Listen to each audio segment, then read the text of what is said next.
bien. Estamos ya en el último estudio de la serie que estamos llevando, ¿verdad? De Verdaderamente Unidos. ¿Ya es el último ya? Ya, el último. Ok, fíjate. Llegamos después de 9 semanas, se va rapidísimo, un poquito más de 2 meses, pero nos está llevando a pensar y a actuar. Actuar en que por algo debemos estar unidos.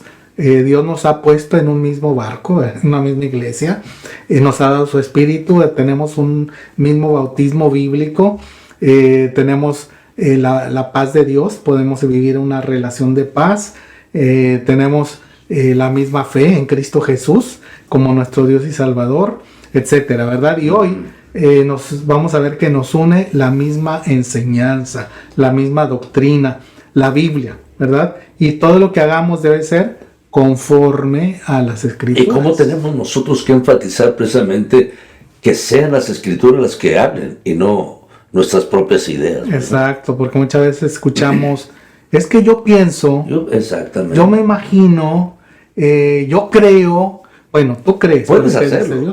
Bueno, yo creo que la Biblia expresa eso, pero aún así yo creo, iría más bien en los temas que no son esenciales. Aquí en la clase de membresía, siempre les decimos que hay doctrinas o creencias esenciales. Hay creencias no esenciales y por lo tanto en las creencias esenciales tenemos unidad. Debemos creer lo mismo. En las no esenciales tenemos libertad. Puedes opinar. Podemos tener diferencias siempre y cuando no pleitos, estamos unidos, ¿eh? Pero hay libertad. Pero esto no es lo que nosotros creemos o pensamos creer. ¿Cómo? Digo, por ejemplo, cuando yo opino.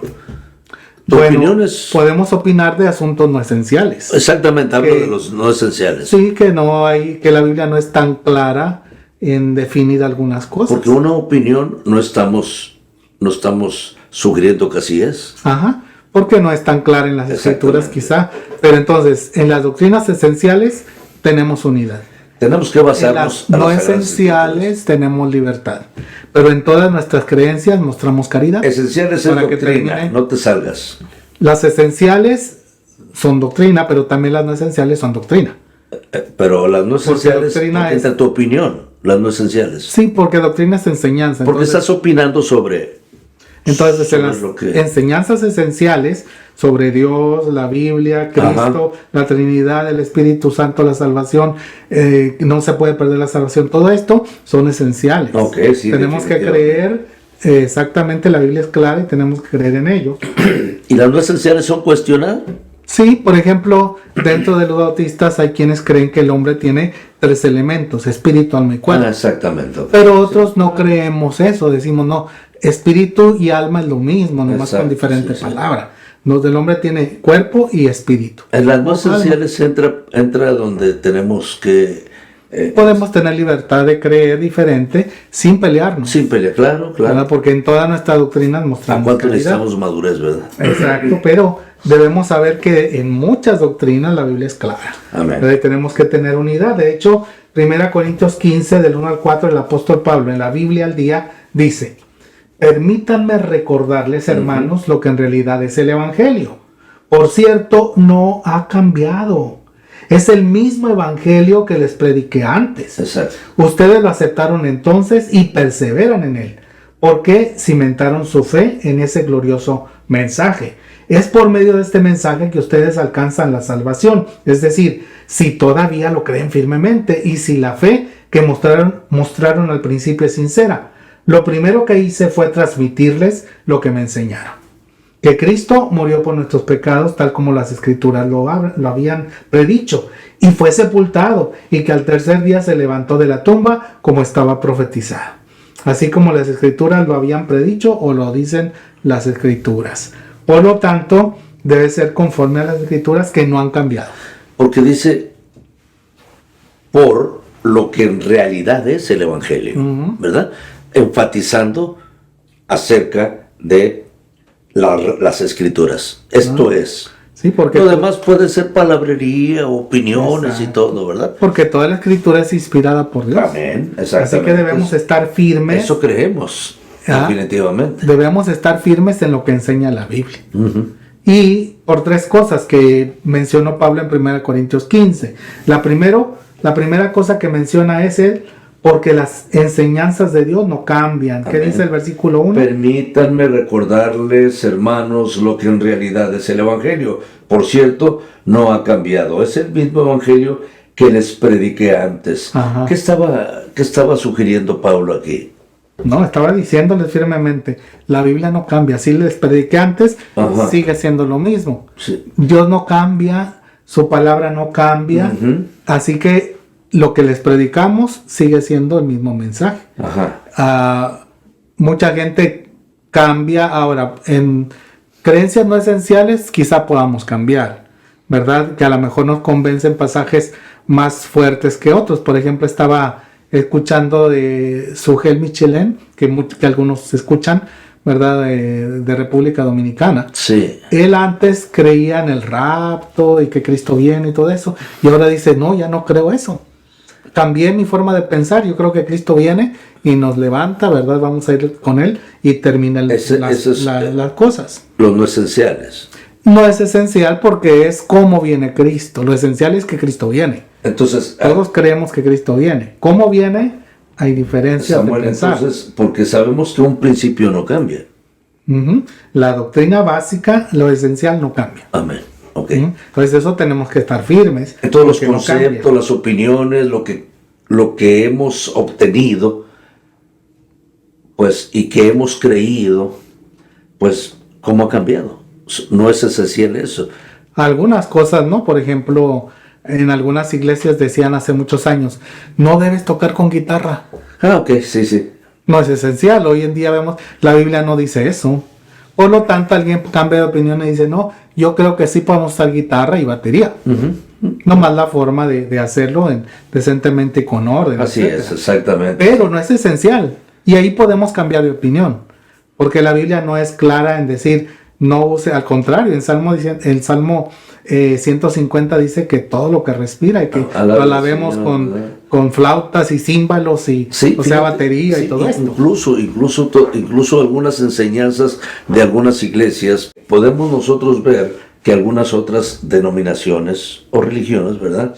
Tienen algunas enseñanzas y no son esenciales, porque ahora ya han cambiado. Han cambiado, porque no es una doctrina bíblica, esencial, exactamente. Y tiene razón Samuel ahí, ¿verdad? Tiene razón, porque tú antes tenías otro concepto de aplicar la palabra. Tú has cambiado. Es decir, me refiero, hemos cambiado en algunas cosas no esenciales. Sí, ¿cómo? Pues, no quiero meter la forma de vestir, la forma de... Pues también ha cambiado. Bueno, por ejemplo, tú antes usabas corbata, yo guaraches, ahora yo uso botas y todo. Es un decir. Pero es una adaptación, yo pienso. Sí, no es esencial. De hecho, el Señor Jesucristo es cierto, andaba igual vestido que todo el mundo. Hemos entendido, ¿verdad? Eso sí. Pero otra vez no es esencial. Pero lo esencial, dice Pablo, no cambia. De hecho, en Hebreos 13, 7 al 9 dice, acuérdense de los líderes que les enseñaron la palabra de Dios. Acuérdense de lo que les dijeron, de lo que les enseñaron. Piensen en todo lo bueno que haya resultado de su vida y sigan el ejemplo de su fe y de su enseñanza. La fe, en este caso, también aplicada a la enseñanza. Y luego viene un versículo clave que une todo esto. ¿Por qué debemos recordar a los que nos enseñaron? Porque Jesucristo es el mismo ayer, hoy y siempre. Y luego este versículo que une lo que nos enseñaron los pastores fieles, los obreros de Dios fieles, dice, así que no se dejen cautivar por ideas nuevas y extrañas. Su fortaleza espiritual proviene de la gracia de Dios y no depende de reglas sobre los alimentos que de nada sirven a quienes la siguen. Así que, si Jesucristo es el mismo ayer y hoy y por siempre, su enseñanza no cambia. Así que no hay enseñanzas, no se dejen cautivar por enseñanzas nuevas, que como la teología de la prosperidad, ¿verdad? Que yo puedo torcerle el brazo a Dios para que me dé dinero y que me dé bienestar y que me tenga en un lugar especial. o cosas por el estilo, ¿verdad? Las sanidades, Dios me tiene que sanar, o tú tienes que hablarle, todo el mundo tiene que hablar lenguas, cosas por el estilo que la Biblia no enseña. Entonces, en esas enseñanzas estamos firmes, que Dios dice, que Dios quiere, ¿verdad? ¿Quién es Dios? Y más que nada la salvación. La salvación, como ya lo mencionamos en otro estudio, no depende de mí, depende de Dios. Yo no puedo hacer nada para salvarme, más que tener fe, y fe me la da Dios. Por lo tanto, no depende de mí para que no me gloríe, no me enorgullezca. Y estas enseñanzas no cambian. Son fieles, son firmes, son permanentes. Y debemos creer lo que de la Biblia dice, seguirlo predicando, seguirlo enseñando. Un testimonio no es esencial. El testimonio depende de cómo Dios obró en la vida de alguien. Por eso no es esencial, porque puede ser muy diferente el tuyo al mío. Y lo es. Claro, sí, porque no. Y a veces nosotros confundimos, ¿verdad? Que Dios tiene que hablarte así como me habló a mí. Sí, si ustedes no tienen este llamamiento como Dios, entonces ustedes no han verdaderamente sentido llamado a Dios. Un ejemplo, ¿verdad? Sí. Por ejemplo, Pablo pudiera haber dicho, sino que se quedan ciegos, no son cristianos. Exacto, sí. Él se quedó ciego en el camino. Si no se cae del caballo, no son salvos. No son salvos, ¿verdad? Entonces, una cosa es un testimonio de lo que Dios actuó o actúa en mi vida, pero otra cosa es la enseñanza en que está basada. La Biblia es lo que debemos creer y perseverar en ello. Porque es la misma, el Señor es el mismo ayer y hoy por los siglos. Debemos creerlo y perseverar en él. ¿Qué dicen los versículos 1 y 2, la segunda parte? Que lo leímos, ¿verdad? Ustedes lo aceptaron entonces y perseveran en él, porque cimentaron su fe en ese glorioso mensaje. Y es por medio de este mensaje que ustedes alcanzan la salvación.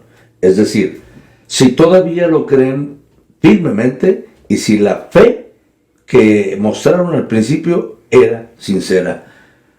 Pues, sí, aquí en 1 Corintios 15, en estos versículos, el apóstol Pablo dice, ustedes lo aceptaron y perseveran.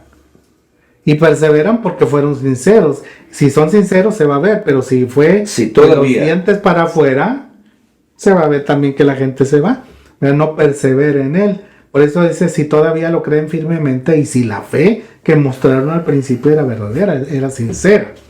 Por lo tanto, el Evangelio, la Biblia, debemos creer en ella y perseverar. Aunque nos digan, mira, aquí tengo el libro de Mormón, o aquí tengo el Atalaya, o aquí tengo no sé, el Corán o cualquier otro libro. No, la Biblia es la palabra de Dios. Claro. No cambia y no habla de ningún otro Salvador. Hay un solo Dios y un solo Salvador, un solo mediador, que es Cristo Jesús.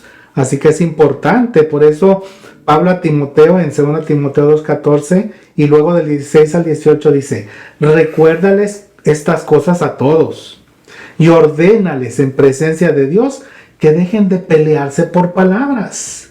Esos altercados son inútiles y pueden destruir a los que los oyen. Evita las conversaciones inútiles y necias que solo llevan a una conducta cada vez más mundana. Este tipo de conversaciones se extienden como el cáncer, así como el caso de Himeneo y Fileto. Ellos han abandonado el camino de la verdad al afirmar que la resurrección de los muertos ya ocurrió. De esa manera desviaron la fe de algunas personas. Fíjate cómo pone un ejemplo de estas personas, ¿verdad? Que supuestamente empezaron bien. Aparentemente. Supuestamente. Se desviaron de la fe porque no era sincera. No eran sinceras, exactamente. Pero los que verdaderamente persisten en esto, pues están en la doctrina verdadera. Claro. Y es importante de nuestro Dios. No limitarse o centrarse tanto en palabras, ¿verdad? Hoy en día me preocupa algo el que hay iglesias que se llaman reformadas. No tengo nada contra la reforma. De hecho, los bautistas somos reformados. Venimos de los anabaptistas. La reforma realmente viene por 3 caminos, ¿verdad? Lutero, Calvino y los anabaptistas. Así que somos reformados.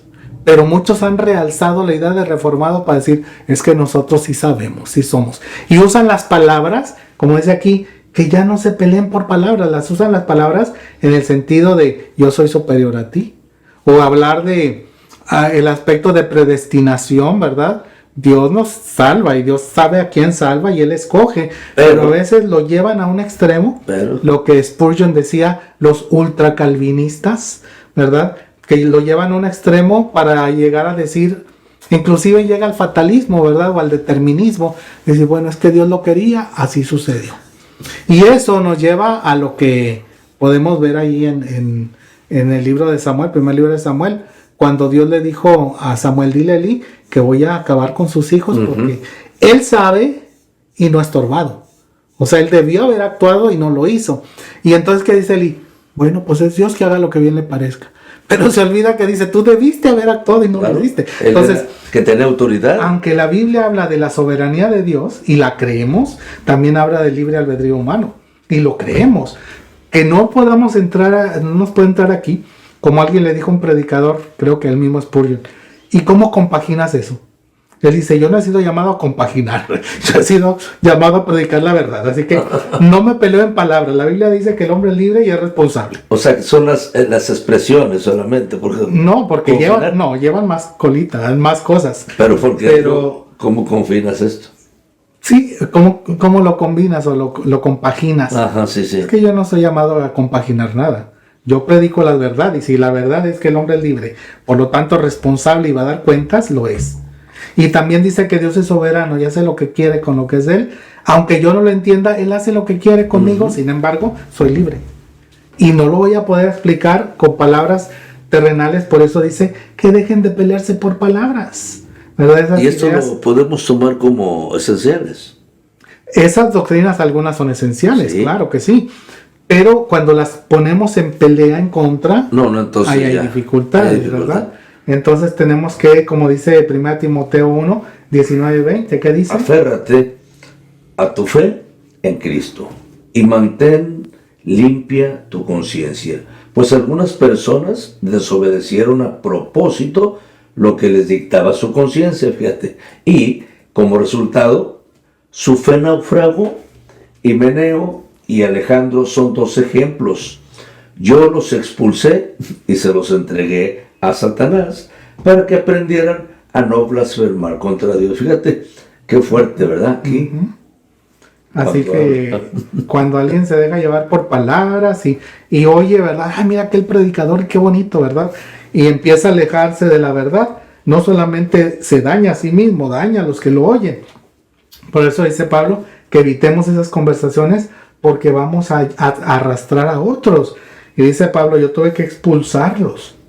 Entregarlos a Satanás es expulsarlos de la membresía o de la relación con la iglesia. No quiere decir que no vienen, pero no tienen sus derechos o sus responsabilidades como miembros, como una disciplina. Sí, fíjate un ejemplo.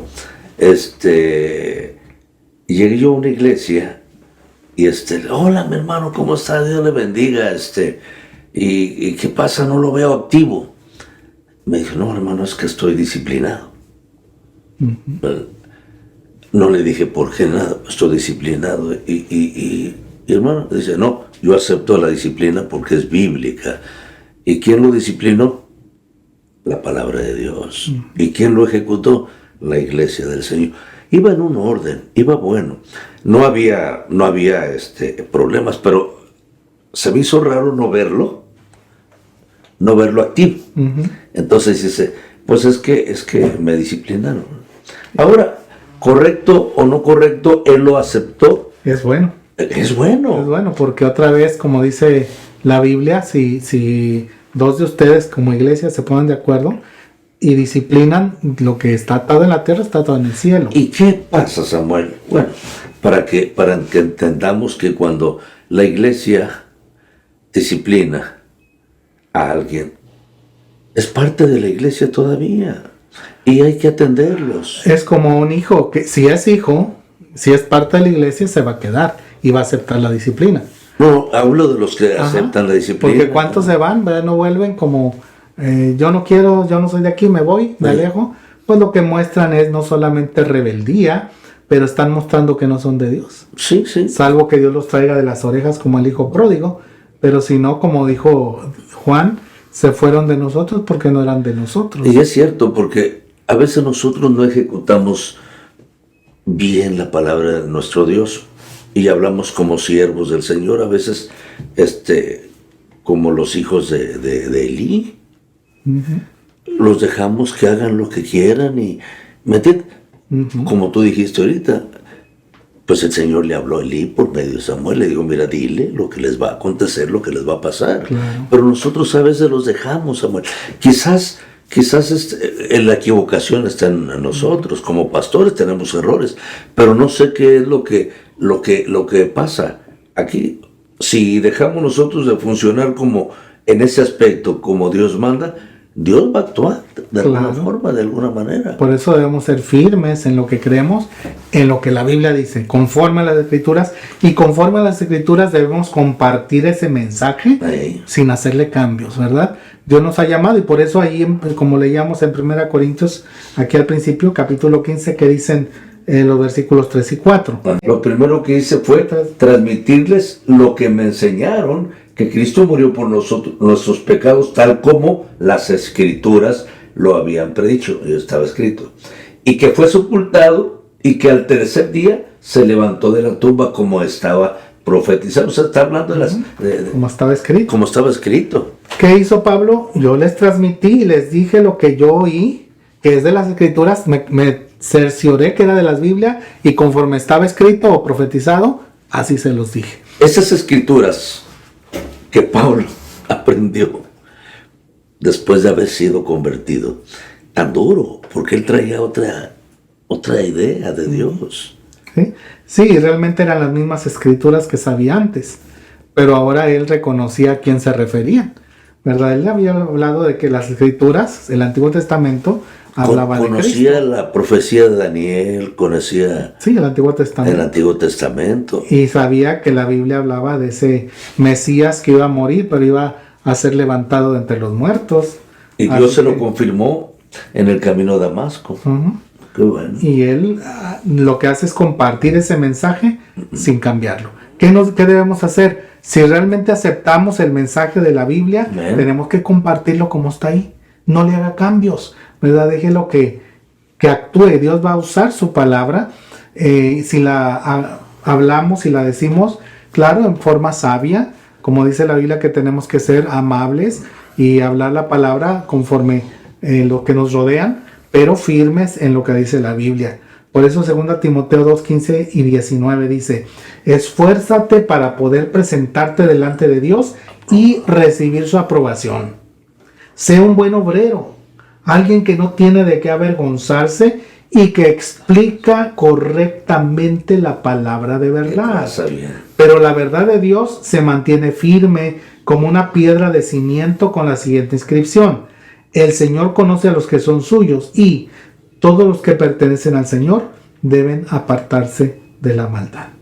Por lo tanto, debemos explicar correctamente la palabra de verdad. Como decía el pastor Trejo, que traza bien. La palabra que usa en el griego es como el sastre, que va y traza, ¿verdad? Dibuja para poder cortar la tela y hacer el saco o el pantalón. Si un sastre no traza bien, así la cosan de la mejor manera, va a quedar mal el traje. Tiene que estar bien trazado para que quede a la medida y se lo pueda poner y le quede bien. Por eso dice que explica, aquí traducen, que explica correctamente, que lo aplica bien, que lo enseña de tal manera que le queda a la persona y se lo puede poner y lo puede usar. Por eso la verdad de Dios sigue firme. Es como un cimiento. Y hay dos cosas, es como una moneda con dos caras. La cara de arriba y la de abajo. La de arriba no la vemos. Nos queda ahí arriba, vemos la de abajo. Claro. La de abajo dice, apártense de maldad los que conocen al Señor, los que pertenecen al Señor. La de arriba dice, el Señor conoce a los que son suyos. Así es. Ahora, nosotros no vemos esto, no sabemos quién pertenece al Señor, ni quién va a ser salvo. Nuestra labor es hablarle de Cristo, y si pertenece al Señor, esa persona se va a apartar de maldad. ¿No podemos asegurar la salvación nosotros? No, porque no somos Dios. Exacto. Pero claro, podemos hablar de esa salvación y Dios va a obrar. ¿Y cuál es el resultado? Se va a apartar de maldad. En la versión 60 de iniquidad dice de iniquidad. O sea, una persona malvada pecadora se va a alejar de su pecado porque ahora conoce a Dios y el Señor conoce quiénes son de Él. Así que los que son de Dios, yo no alcanzo a ver quién, pero yo alcanzo a ver el resultado, Amén. que se aparta de maldad. Si tú te apartas de maldad y compartes ese mensaje, No lo estás en crees, las Escrituras. estás firme, perseveras en Él y puedes saber que no cambie, creerlo de todo corazón, tú eres salvo teniendo esa relación con Cristo y eso tú lo vas a saber en tu relación con Dios. Comparte ¿Lo la has palabra de Dios. Exacto, ¿lo has aceptado? Sino que sea el día de que diga, Señor, me entrego a ti, perdona mis pecados, quiero entregar mi vida y ser salvo. Amén. En esa palabra, en esa promesa que tú has hecho. Vamos a orar, Señor. Ponemos ante ti este mensaje que llegue a cada corazón. Si alguien no tiene a Cristo, que sea el día en que confiese y crea que Jesucristo es el Salvador, se entregue, Señor, y pueda recibir esa salvación que solo tú das y que podamos ver que se aparta de maldad y vive una vida conforme a tu palabra, conforme a las Escrituras. Ayúdanos a vivir así y a ser de testimonio. Gracias, en tus manos nos ponemos en Cristo Jesús. Amén. Que tengan un buen tiempo. Dios les bendiga, hermanos.